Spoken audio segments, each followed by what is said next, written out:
Assalamu alaikum, dear students. Welcome to Infinity Physics Concepts channel. I'm your physics teacher, Mohammad Waqas Amin, and today we are starting our physics journey with the very first chapter, and that chapter is measurements. And we discuss introduction of physics. Physics को हम बड़ी detail के साथ समझेंगे। Majority students को idea ही नहीं होता कि फिजिक्स है क्या। हम फिजिक्स में किन चीज़ों को स्टडी करते हैं और किन चीज़ों को स्टडी नहीं करते हैं। तो ये सारी जो डिस्कशन है हमारी वो आज के टॉपिक में होगी इंशाल्लाह। तो स्टार्ट करते हैं अर्ली स्टेज में, जब ह्यूमंस जो हैं वो अर्ली स्टेज में इस दुनिया में आए थे। बीइंग अ मुस्लिम हमें आइडिया है, हमें पता है कि हज़रत आदम अलैहिस्सलाम पहले आए थे, लेकिन अकॉर्डिंग टू साइंस हम ये देखते हैं कि जो लोग स्टार्टिंग में इस दुनिया में आए थे तो उन्हें आइडिया नहीं था कि किस तरह से ज़िंदगी गुजारनी है, कैसे इस दुनिया में सरवाइव करना। तो अल्लाह ताला ने जानवरों के थ्रू उन्हें सिखाया कि किस तरह से उन्होंने सरवाइव करना। मिसाल के तौर पे मैं आपको एक स्टोरी सुनाता हूँ। हजरत आदम अलैहिस्सलाम की स्टोरी आपको पता होगी कि उनके दो बेटे थे, हाबील एंड काबील। अब काबील ने हाबील का कत्ल कर दिया, और ये दुनिया में सबसे पहला कत्ल था। तो अब काबिल को तो आइडिया हो नहीं रहा था कि अब कहाँ पे डेड बॉडी को छुपाया जाए। तो फिर अल्लाह ताला ने कौवे को भेजा, और कौवे के थ्रू काबिल को सिखाया या समझाया। और कौवे ने क्या किया कि काबिल के सामने ज़मीन को खोदा, और उसका उसके साथ जो भी कौवा था जो कि मरा हुआ था, उसको उस कौवे ने ज़मीन में दफना दिया। तो काबिल ने भी फिर कुछ ऐसा ही किया।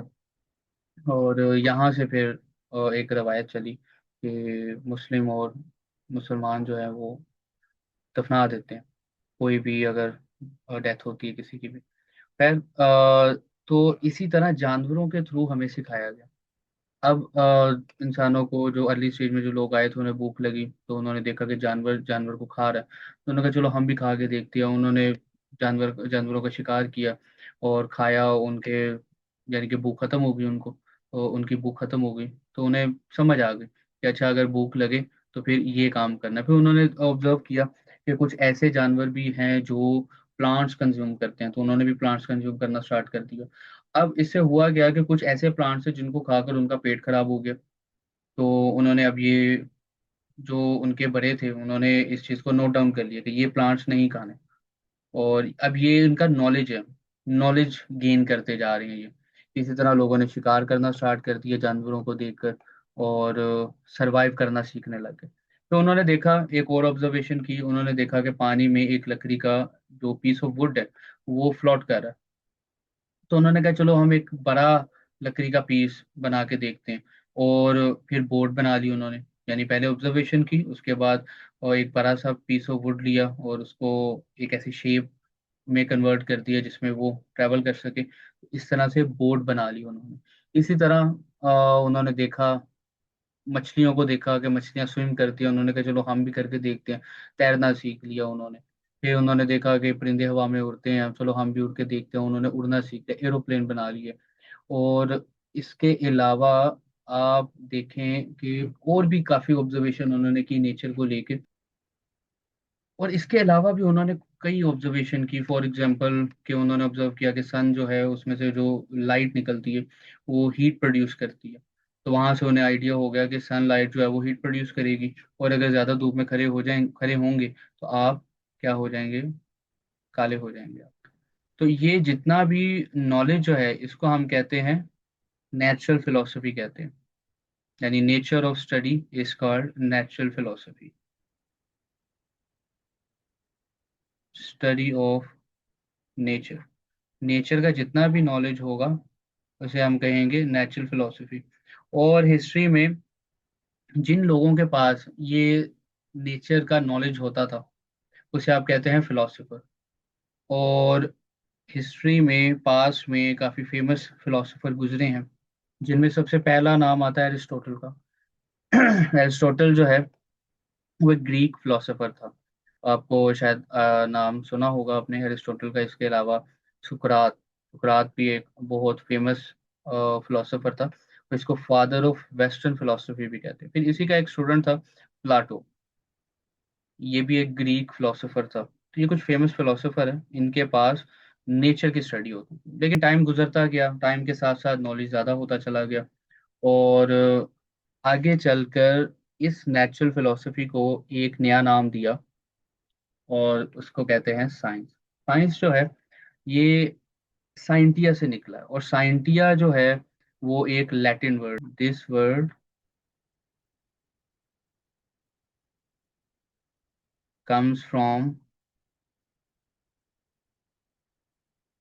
लैटिन वर्ड, मीन्स, साइंस का मतलब क्या है, नॉलेज।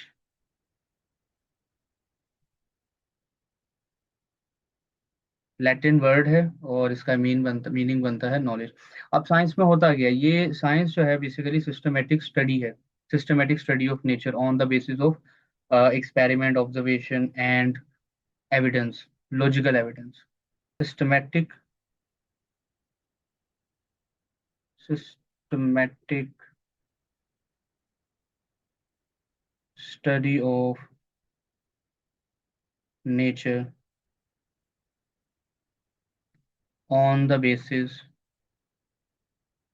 Of observation. आपने देखा है सबसे पहले ऑब्जर्वेशन की जाती है साइंस में, ऑब्जर्वेशन, फिर एक्सपेरिमेंट परफॉर्म किया जाता है, and experimental evidence, logical experiment, experiment evidence, या फिर आप रिजल्ट्स भी कह सकते हैं, एंड एक्सपेरिमेंटल रिजल्ट्स। तो इसका जो नॉलेज है इसको हम कहेंगे साइंस।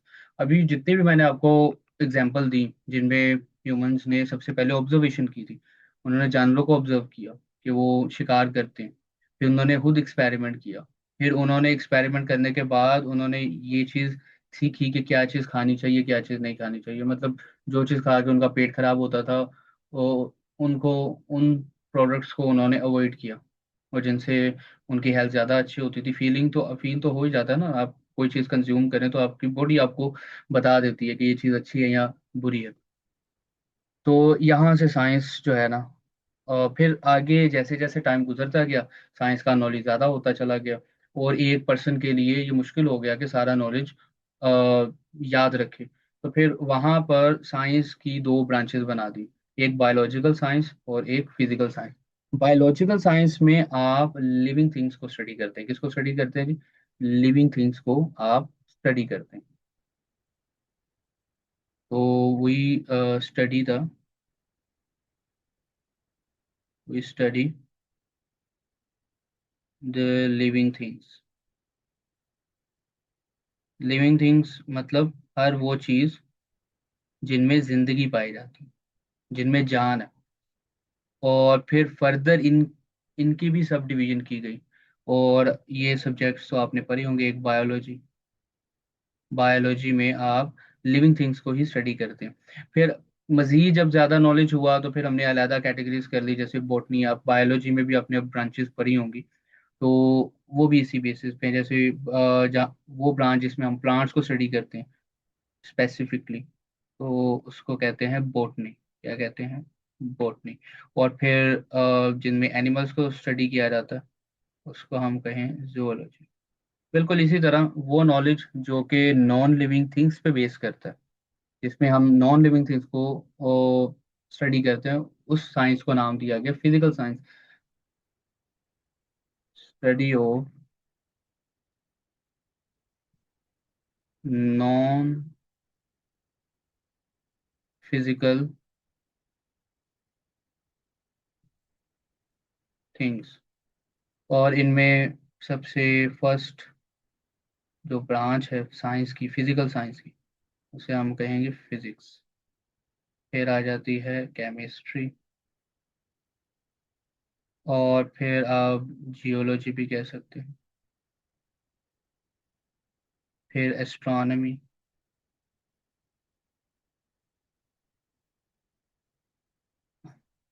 अब हमने फिजिक्स को जरा डिटेल के साथ देखना है कि what is the physics. Physics basically fundamental subject है। फंडामेंटल सब्जेक्ट आप उसे कहते हैं जिसे इग्नोर ना किया जा सके, जो हर जगह ही यूटिलाइज हो। अब आगे चल के देखेंगे कि आप बायो में भी फिजिक्स पढ़ रहे होते हैं, केमिस्ट्री में भी फिजिक्स पढ़ रहे होते हैं। आप देखें, एफएससी का जो बच्चा है उसने भी फिजिक्स पढ़नी है, मेडिकल का स्टूडेंट भी फिजिक्स पढ़ेगा, आईसीएस का स्टूडेंट भी फिजिक्स पढ़ेगा। मतलब फिजिक्स को इग्नोर नहीं किया जा सकता। और अगर आप अपने इर्द गिर्द अगर देखें तो जो कुछ भी आपको नजर आ रहा है उस सब में फिजिक्स है। जैसे कमरे में लाइट लगी है तो लाइट फिजिक्स है। लाइट बल्ब जो आप बनाते हैं तो बल्ब में जो जो भी कॉन्सेप्ट यूज हो रहा है वो उसका जो मैकेनिज्म है वो फिजिक्स पे बेस करता है। फिर मोशन हो रही है, आप देख रहे हैं कि कार जो है वो रनिंग स्टेट में है, मोटरसाइकिल चल रही है या मोटर चल रही है, कोई भी इलेक्ट्रिकल डिवाइस चल रहा है, उसके पीछे जो मैकेनिज्म है वो फिजिक्स का ही है। तो आप देखें, मेडिसिन की फील्ड है, टेक्नोलॉजी की फील्ड है, कम्युनिकेशन, इंडस्ट्री, एनर्जी, ट्रांसपोर्टेशन, और फिर ये जितने भी इलेक्ट्रिकल इक्विपमेंट्स हैं जिनमें फैन है, रेफ्रिजरेटर है, मोबाइल फोन है, वॉशिंग मशीन है, कार, ओवन, और लाइट बल्ब, आयरन, ये सारे के सारे जो हैं, ये जितनी भी इन्वेंशन हुई है ये फिजिक्स की बेस पर ही हुई है। तो फिजिक्स जो है वो फंडामेंटल सब्जेक्ट है और इसको आप हार्ट ऑफ साइंस भी कहते हैं। क्या कहते हैं? Heart of science. Heart of science. अब फिजिक्स क्या है? फिजिक्स जो है वो एक वर्ड से निकला, फिजिक्स, जो कि ग्रीक वर्ड था, comes from Greek word physics. अब इसका मीनिंग क्या था? क्वेश्चन ये है, what is the meaning? Meaning है इसका नेचर, मीन्स नेचर। आप शॉर्टली फिजिक्स को ये भी कह सकते हैं कि फिजिक्स जो है वो स्टडी ऑफ नेचर है। लेकिन इसकी जो प्रॉपर डेफिनेशन है, ये ब्रांच ऑफ फिजिक्स है, branch of physics in which we study the matter, energy and their mutual relationship। यानी फिजिक्स साइंस की वो ब्रांच है जिसमें आप मैटर को स्टडी करते हैं, एनर्जी को स्टडी करते हैं, और इनकी म्यूचुअल रिलेशनशिप को स्टडी करते हैं। हम इस डेफिनेशन के थ्री पार्ट्स बना लेते हैं। हम इसको थ्री पार्ट्स में डिवाइड कर देते हैं। सबसे पहला पार्ट हम मैटर को देखेंगे, सेकंड पार्ट में हम एनर्जी को देखेंगे, एंड थर्ड पार्ट में हम इनके म्यूचुअल रिलेशनशिप को देखेंगे। तो सबसे पहले बात करते हैं मैटर। मैटर क्या होता है? छोटी क्लासेस में आपने पढ़ा होगा कि मैटर वो चीजें, वो थिंग्स हैं जिनका मैस हो और जिनका वॉल्यूम हो। जिनका मैस और वॉल्यूम हो, इनको आप क्या कहेंगे? मैटर कहेंगे। And there are four types of matter, और जो कि आप बुक्स में स्टडी करते हैं। तो सबसे पहले टाइप है सॉलिड, सेकेंड टाइप है लिक्विड, थर्ड टाइप है gas, and fourth type is plasma. अब ये फोर टाइप्स ऑफ मैटर है। छोटी सी एक एग्जांपल से मैं आपको अंडरस्टैंड करवाता हूँ कि इनका आपस में क्या जो है वो रिलेशन है। फॉर एग्जांपल, आपके पास एक आइस क्यूब है और आइस क्यूब जो है वो एक सॉलिड स्टेट में है। आप जब इसको हीट एनर्जी प्रोवाइड करेंगे, आपने इसको हीट एनर्जी दी, तो ये किस में कन्वर्ट होगा? यस, ये लिक्विड स्टेट में कन्वर्ट हो जाएगा। इसकी स्टेट चेंज हो जाएगी। आप इसको मजीद हीट अप करें, अब ये किस स्टेट में कन्वर्ट होगा? हाँ जी, बिल्कुल ठीक कहा आपने। अब ये गैसियस स्टेट में कन्वर्ट हो जाएगा। इसमें कन्वर्ट होगा, अब ये गैस में कन्वर्ट हो जाएगा। गैस के मॉलिक्यूल्स बनना स्टार्ट हो जाएंगे। ये रही गैस, गैस मॉलिक्यूल्स। अब जब ये गैसियस स्टेट में चला गया, अब आपने इसको मजीद हीट दी, हीट एनर्जी दी। अब जब मजीद हीट देंगे तो ये आयनाइज हो जाएगी ये गैस। गैस के मॉलिक्यूल में इलेक्ट्रॉन निकलना स्टार्ट हो जाएगा, आयनाइजेशन का प्रोसेस स्टार्ट होगा, तो आपको एक इलेक्ट्रॉनिक क्लाउड मिल जाएगा। अब ये जो इलेक्ट्रॉनिक क्लाउड है, ये ग्लो करता है, जैसे कि शॉप्स में साइन बोर्ड जो होते हैं, नियॉन साइन बोर्ड्स, वो सारी ग्लो कर रहे होते हैं। तो ये प्लाज्मा होता है। तो अब आप देखें कि इस यूनिवर्स में या इस जमीन में, अर्थ पे, जिस अर्थ में हम रहते हैं, यहाँ पे आपको इन चार चीजों के अलावा कुछ नहीं मिलेगा। अगर कोई चीज मिलेगी तो वो मिलेगी एनर्जी। तो अब हमने एनर्जी को जरा देखना है कि we things are not a matter. Matter कौन सी चीजें नहीं है, वो है एनर्जी। और एनर्जी में क्या आती है, एनर्जी की टाइप्स आपने पढ़ी होंगी, जिसमें साउंड एनर्जी आ जाती है, यानी यूनिवर्स में आपको साउंड मिलता है, आपको विंड एनर्जी मिलती है, फिर आपको लाइट मिलती है, सन से लाइट आ रही होती है, सोलर लाइट आ रही होती है। फिर आप अर्थ में देखें तो इलेक्ट्रिकल एनर्जी, फिर जमीन के नीचे जियो जियो एनर्जी यानी कि हीट एनर्जी होती है, फिर रेडिएशंस। तो ये सारी की सारी क्या है, एनर्जी है। तो अब अगेन आप जरा ऑब्जर्व करें यूनिवर्स को, कि यूनिवर्स में आपको इन दो चीज़ों के अलावा कुछ मिलेगा नहीं। आपको या तो आपको एनर्जी नजर आएगी या मैटर नजर आएगा। और कुछ हिस्टोरिकल पॉइंट्स हैं, लाइक यूनिवर्स का जो मेन इंग्रेडिएंट है वो एनर्जी है। यानी सबसे पहले इस यूनिवर्स में क्या था, एनर्जी थी। दो वेव्स आपस में आके मिली, रेजोनेंस का फिनोमेना हुआ, और वो एनर्जी जो है वो मैटर में कन्वर्ट हुई, एक जोरदार धमाका हुआ, जिसको साइंस में बिग बैंग थ्योरी का नाम दिया जाता है। और एक जोरदार धमाका हुआ, और वो सारी की जो भी एनर्जी थी यूनिवर्स में, वो मैटर में कन्वर्ट हो गई। तो अब जो लास्ट पार्ट है इस डेफिनेशन का, वो है रिलेशनशिप। रिलेशनशिप आइंस्टाइन ने दिया था। मतलब आइंस्टाइन ने जो इक्वेशन दी थी ना, E is equal to MC square, उस बेस पे हम इनको, एनर्जी और मैथ को रिलेट कर सकते हैं। लाइक आप एनर्जी को मैथ्स में भी कन्वर्ट कर सकते हैं, और मैथ्स को आप एनर्जी में कन्वर्ट कर सकते हैं। यानी दोनों को चेंज किया जा सकता है एक दूसरे की फॉर्म में। सबसे पहले हम देखते हैं कि मैथ्स को, यानी कि मैटर को कैसे आप एनर्जी में कन्वर्ट करते हैं। तो फॉर एग्जांपल आपके पास एक पीस ऑफ वुड है। अब ये जो पीस ऑफ वुड है, ये मैटर मैटर है आपके पास। आपने इसको हीट अप किया, आपने इसको बर्न किया। जब ये बर्न होगा तो आपको एनर्जी मिलेगी। कौन सी एनर्जी मिलेगी, आपको मिलेगी हीट प्लस लाइट एनर्जी। तो यहाँ पे आपने क्या किया, आपने मैटर को एनर्जी में कन्वर्ट कर दिया। एंड द सेकेंड पार्ट, आप एनर्जी को मैटर में भी कन्वर्ट कर सकते हैं। लेकिन ये एक डिफिकल्ट टास्क है। लेकिन फिजिक्स में आप कुछ, जैसे अभी मैंने आपको बिग बैंग थ्योरी की एग्जांपल दी थी, उसमें भी एनर्जी जो है वो मैटर में कन्वर्ट हुई। लेकिन फिजिक्स में आप मॉडर्न फिजिक्स में जाके एक टर्म पढ़ेंगे पे प्रोडक्शन की। तो पे प्रोडक्शन में आप देखेंगे कि गैमा फोटोन जो है वो कन्वर्ट होता है इलेक्ट्रॉन एंड पॉजिट्रॉन में। अब पॉजिट्रॉन क्या है, पॉजिट्रॉन इलेक्ट्रॉन का एंटी मैटर है। शायद इसको हम डिटेल के साथ देखेंगे, लेकिन इसमें गैमा जो है वो एनर्जी है। और ये एनर्जी किस में कन्वर्ट हो रही है, पार्टिकल्स में, यानी मैटर में कन्वर्ट हो रही है। इलेक्ट्रॉन एंड प्रोटॉन जो है वो मैटर है। अब यहाँ पे एक MCQ जरा डिस्कस कर लेते हैं। विच equation define physics, define physics, physics को कौन सी वाली इक्वेशन डिफाइन करती है। तो वो इक्वेशन कौन सी है, option A B C D, सोचें इस बारे में।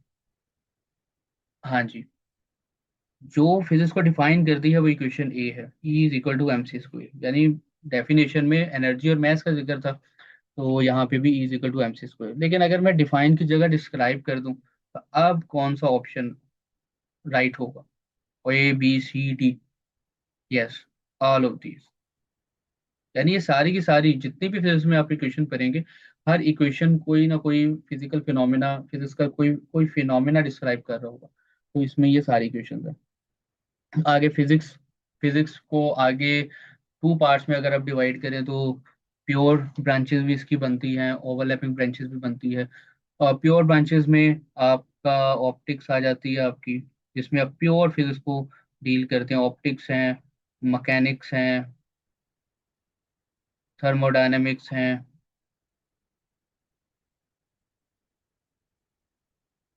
और भी बहुत सारी जिनमें वेव्स आती हैं, काइनेमेटिक्स आ जाता है, डायनामिक्स आ जाता है। फिर आपकी मॉडर्न फिजिक्स है, क्वांटम फिजिक्स है, जिसमें प्योर फिजिक्स के कॉन्सेप्ट है। लेकिन दूसरी ब्रांचेस में ओवरलैपिंग ब्रांचेस के जिनमें आप एक सब्जेक्ट के साथ फिजिक्स को पढ़ रहे होते हैं। फॉर एग्जांपल बायो के साथ अगर आप फिजिक्स पढ़ेंगे, आप इसको कहेंगे बायो फिजिक्स। आप बायो में फिजिक्स कहाँ से आ गई? कि जब मसल्स जब मोशन में आते हैं, आप अपने बाजू, जो आपके मसल्स हैं, आप उसको मोशन में लेकर आए तो वो मोशन स्टेट में आता है। मोशन किस में स्टडी की जाती है? फिजिक्स में। इस तरह के कॉन्सेप्ट है बायोफिजिक्स में। फिर मेडिकल फिजिक्स।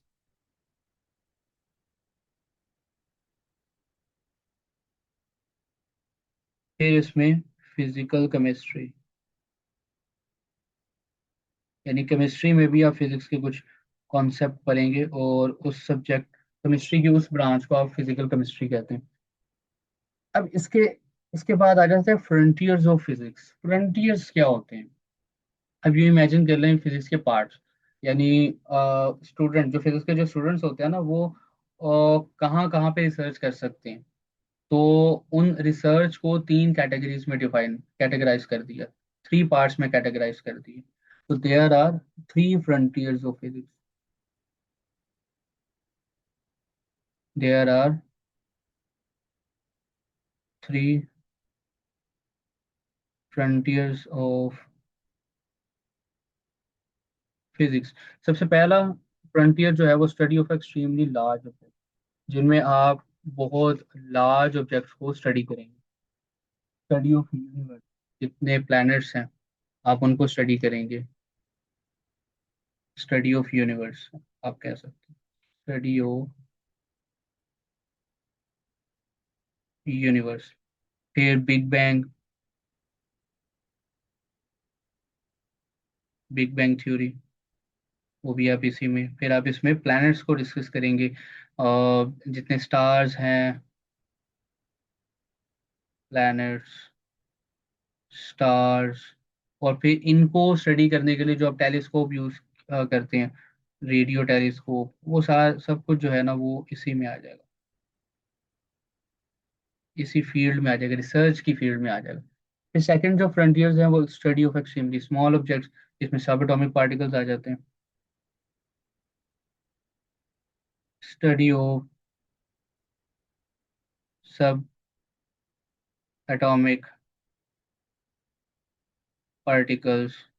और कितने, तकरीबन अब तक 250 प्लस सब एटॉमिक पार्टिकल डिस्कवर हो चुके हैं, जिनमें अब प्रोटॉन्स है, ये तो आप फेमिलियर हैं इनसे, प्रोटॉन्स, इलेक्ट्रॉन्स, न्यूट्रॉन, फिर मीजॉन्स, काउंट्स, ये जितने भी हैं वो सब एटॉमिक पार्टिकल्स हैं। तो इनको आप एक्सट्रीमली स्मॉल ऑब्जेक्ट्स में स्टडी करेंगे। फिर जो बाकी रह जाएंगे, देखें आपने सबसे पहले बहुत बड़े बड़े ऑब्जेक्ट्स को, यानी कि यूनिवर्स को स्टडी कर लिया। फिर आपने स्मॉल ऑब्जेक्ट्स को भी स्टडी कर लिया, लाइक सब एटॉमिक पार्टिकल्स। तो बाकी बचा क्या?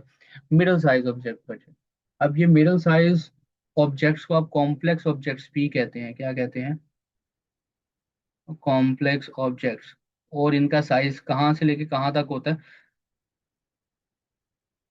मालिक्यूल साइज से लेके अर्थ के साइज तक, जो कुछ भी है, जिनमें माउंटेन्स हैं, जिनमें ट्रीज हैं, जिनमें हम लोग भी आ जाते हैं, एनिमल्स आ जाते हैं, जो कुछ भी है, उन सब को स्टडी किया जाता है मिडल साइज ऑब्जेक्ट्स में। यानी मॉलिक्यूल साइज से लेकर, इसकी रेंज में लिख देता हूँ, मॉलिक्यूल साइज से लेकर अर्थ साइज तक, जो कुछ भी है, उसको हम मिडिल साइज ऑब्जेक्ट्स में स्टडी करते हैं। ये थर्ड फ्रंटियर्स ऑफ फिजिक्स है। अब बात करते हैं, कुछ पॉइंट्स हैं कि फिजिक्स में हम क्या क्या चीज़ें इन्वेस्टिगेट करते हैं। तो इसमें आप लॉज ऑफ मोशन फेमस है, लॉज ऑफ मोशन। फिर structure of space time, structure of space time, जिसे आप जमानो मका भी कहते हैं। फिर interaction of matter, interaction of matter, इनको भी आप स्टडी करते हैं। फॉर एग्जांपल मैटर मैटर के साथ इंटरेक्ट होगा, तो आप देखते हैं कि law of conservation, law of conservation of momentum and angular momentum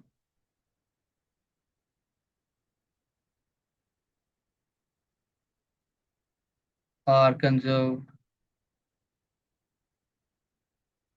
ये कंजर्व रहेंगे। यानी matter in during a matter matter interaction, during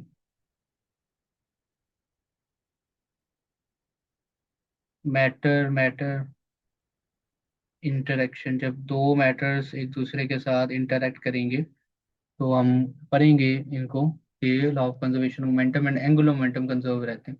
फिर अगर मैटर और एनर्जी, या हम ये कहते हैं interaction of a radiation with matter, ये हो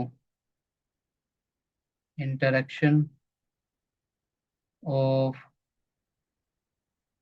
radiation with matter, for example solar cell, solar cell पे सनलाइट, सनलाइट से जो लाइट आती है वो रेडिएशंस है।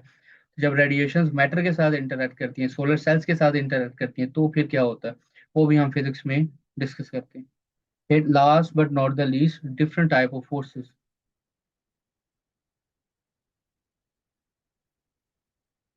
डिफरेंट टाइप ऑफ फोर्सेस को भी आप डील कर रहे होते हैं फिजिक्स में।